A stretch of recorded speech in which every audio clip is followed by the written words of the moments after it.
Hi everyone. So in today's session, we are going to talk about the carbon and its compound. And in that, we are going to talk about the properties of ethanol and Sorry, sir. yes, ma'am. You're continuing, right? Yes, I'm continuing. Okay, sir. Yes. Hello, students. So in today's session, we are going to talk about the carbon and its compound.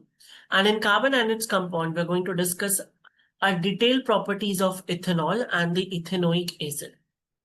So let's begin the session quickly and let's talk about the ethanol, right? So ethanol is nowadays very trending also, yes or no?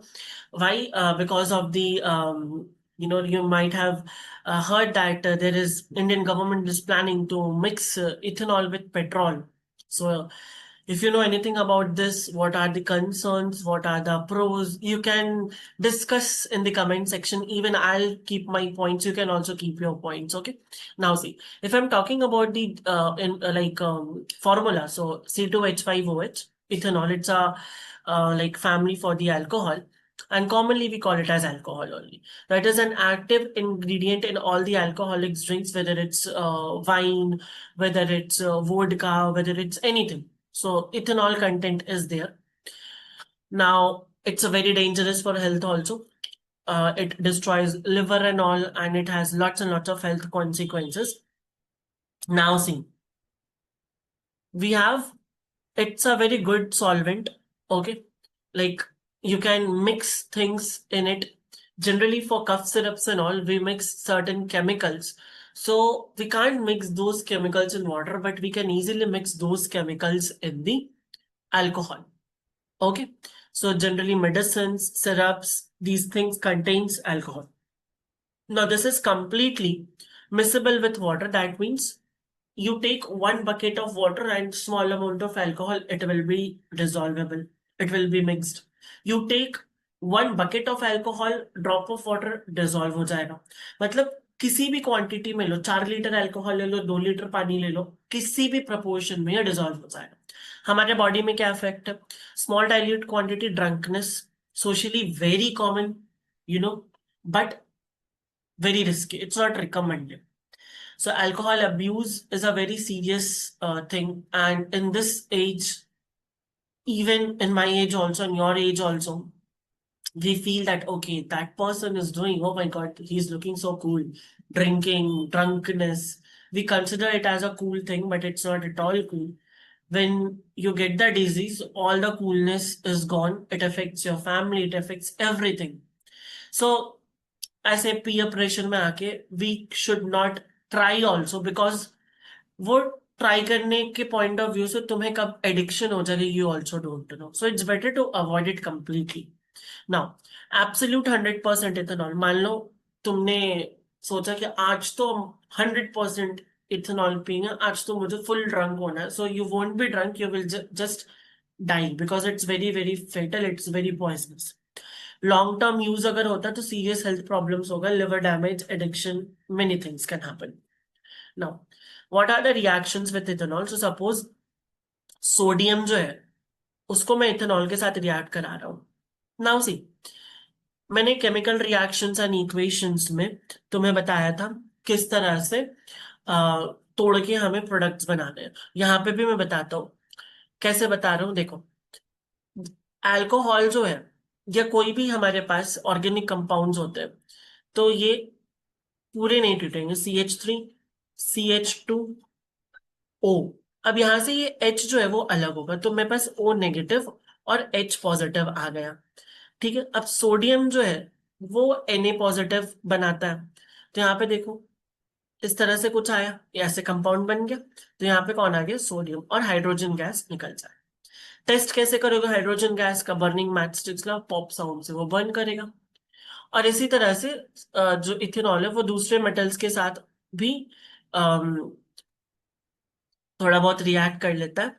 And this is just like normal जो metals water के साथ या acids के साथ react करते हैं, उसी तरह का रिएक्शन ये भी है. नेक्स्ट, जब हम इथेनॉल को हीट करते हैं कंसंट्रेटेड H2SO4 में, तो इससे पानी निकल जाता है. तुम्हें तो यही याद रखना है.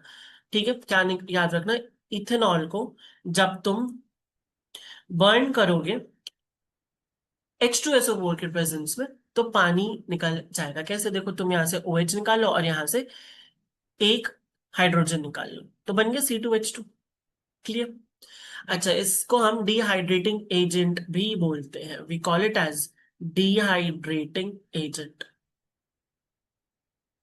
Clear? Next, let's talk about the ethanoic acid. Now, what is ethanoic acid? Ethanol is different thing, ethanoic acid is different thing. याद रखना, alcohol is basically OH and acid is COOH. Okay. इसका general formula क्या होता है मैं बताता हूँ। CH3C double bond O single bond OH, ऐसे लगता है ये। कॉमन नेम क्या है? एसिटिक एसिड, विनेगर भी बोलते हैं। तो एक्चुअली हम बोलते कि हाँ एसिटिक एसिड ही विनेगर है, बट एसिटिक एसिड विनेगर कब बनता है? जब हम उसको 5 to 8% वाटर, जैसे मान लो तुमने 100 ml वाटर लिया है और इस 100 ml में सिर्फ 8 ml जो है वो एसिटिक एसिड प्रेजेंट है, तब तो हम इसको विनेगर बोलते। तुम देखो तो विनेगर कितना खट्टा लगता है। अगर तुम ऐसे पूरी प्योर एसिटिक एसिड पी लोगे तब तो फिर कितना ही खट्टा होगा, वो बताइए तुम्हें। मेल्टिंग पॉइंट क्या है? 290 केल्विन। कोल्ड क्लाइमेट में फ्रीज हो जाता है, और जब फ्रीज होता है तो हम इसको बोलते हैं glacial acetic acid. Clear? Nature क्या है? वीक एसिड है, partially ionised in water. HCl totally ionise हो जाता है, ये सिर्फ ये वाला H रिलीज करता है, बाकी कुछ भी रिलीज नहीं करता है, तो इसको हम बोलते हैं पार्शियली आयनाइज्ड। फुल्ली आयनाइज होता तो शायद ये H भी निकाल देता, सब कुछ निकाल देता है, बट सिर्फ और सिर्फ एक हाइड्रोजन रिलीज करता है, तो हम पार्शियली आयनाइज्ड एसिड बोलते हैं, वीक एसिड बोलते हैं इसको। रिएक्शंस क्या है? ईस्ट्रिफिकेशन इंपॉर्टेंट है एग्जाम पॉइंट ऑफ व्यू से, तो मिथेनोइक एसिड ले लो और इथेनॉल ले लो, ठीक है, और कंसंट्रेटेड H2SO4 ले लो, तो तुम्हारे पास वाटर और ईस्टर मिलेगा। क्या करना है देखो, तुम लिखो इसको CH3C double bond OH plus OH CH2CH3। मैंने क्या किया, इथेनॉल को बस उलट के रख दिया। अब तुम्हें यहां से पानी निकालना है, तुम ये H ले लो और ये OH ले लो।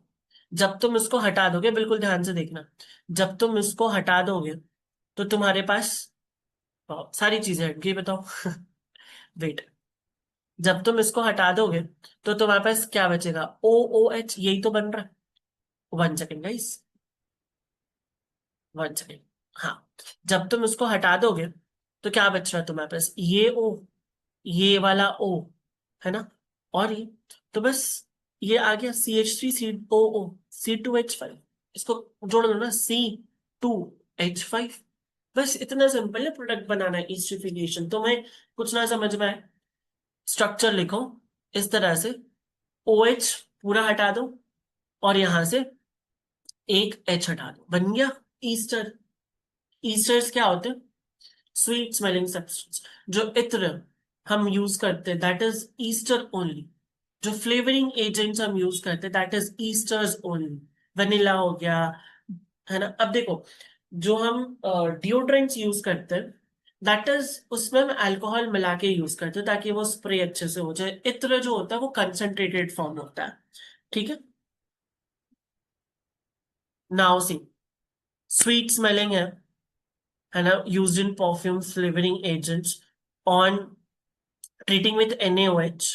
अगर मैं ईस्टर को NaOH के साथ रिएक्ट करूंगा तो ये क्या बनता है? अल्कोहल बन जाता है, वापस से सोडियम सॉल्ट देता है, और इस रिएक्शन को हम बोलते हैं saponification reaction.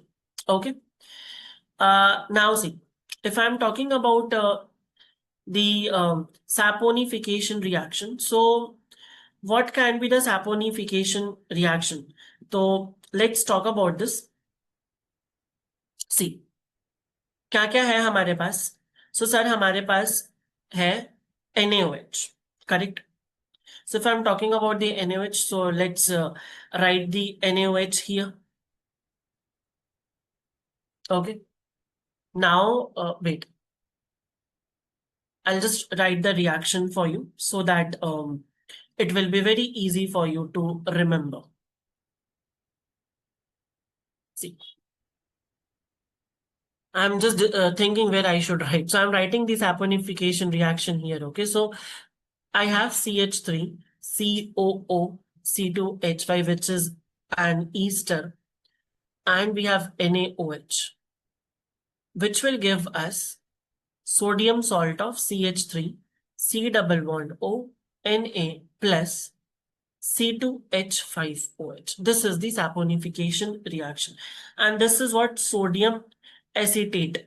It is also known as sodium ethanoate as well. Okay. So Easter से ही हम एक्चुअली सोप्स बनाते हैं. नाउ इथेनोइक एसिड को अगर मैं NaOH से रिएक्ट करूंगा तो वो सोडियम इथेनोएट बनाता है, वाटर बनाता है. यहाँ पे क्या मिल रहा है हमें? अल्कोहल मिल रहा है. So these two are, this one is different saponification reaction, soap making reaction, है ना? And this one is another reaction. So ये जो मैंने लिखा है वो किसका है? Saponification reaction है. Okay. Now see, कार्बोनेट्स और हाइड्रोजन कार्बोनेट से भी ये रिएक्ट करता है कौन? Ethanoic acid. Very easy. H हटाओ, Na लगा दो. सर कैसे? H तो हटाना मैंने सिखा दिया. Na2CO3 कैसे टूटेगा? ये टूटता है Na पॉजिटिव और CO3-2 में. तो देखो एक Na यहाँ पे आके लगे. सेम यहाँ पे भी देखो, यहाँ पे भी Na टूटेगा तो Na लगेगा. राइट? तो बस तुम्हें तोड़ना और जोड़ना, रिएक्शन कंप्लीट. इसको मैं हाइड्रोजन कार्बोनेट बोलता हूं और इसको कार्बोनेट CO3 जहां है उसको कार्बोनेट, और जहां HCO3 उसको हाइड्रोजन कार्बोनेट. दोनों में CO2 रिलीज हो रहा है तो क्या होगा? लाइम वाटर जो वो मिल्की कन्वर्ट होगा. फिर बताओ अगर मैं एक्सेस CO2 डालूं लाइम वाटर में तो क्या आंसर होगा? क्या चेंजेस होंगे? ये हमने डिस्कस किया पिछले वीडियोस में, तो तुम्हें पता होना चाहिए. तुम कमेंट में बताओगे मुझे. Okay. Alcohol as a fuel, sugar cane juice से जो मोलासेस निकलते हैं उसको हम फर्मेंट करके इथेनॉल बना रहे हैं और फिर it is used in the additive in petrol. क्यों ऐसा बिलीव किया जाता है कि क्लीनर फ्यूल है, सिर्फ CO2 और H2O निकालेगा. कंप्लीट कंबशन में कोई भी दूसरी चीज जो है, दूसरी गैस जो है वो नहीं निकलेगी. So this was all about the ethanoic acid and the ethanol. कुछ की पॉइंट्स है हम एग्जाम के लिए याद रखने पड़ सकते. विनेगर याद रख लेना. ग्लेशियल एसिटिक एसिड क्या होता है वो देख लेना. वीक एसिड क्या है, ईस्ट्रिफिकेशन क्या है, सैपोनिफिकेशन क्या है, and reaction with bases carbonates जो हमने डिस्कस कर ही लिया. Ethanol as a fuel. So whatever the points were there, मैंने एक बार यहाँ पे summarize कर दिया. So now I hope that everything is clear to you and you have understood the topic very well. And if you have any doubts, you can contact me through my Urban Pro profile for doubts, for queries, for classes, for anything. You can connect with me. Okay, do not hesitate. Me and my team is there for you all to solve all of your queries. Okay, so till then, bye bye everyone. See you in the next session.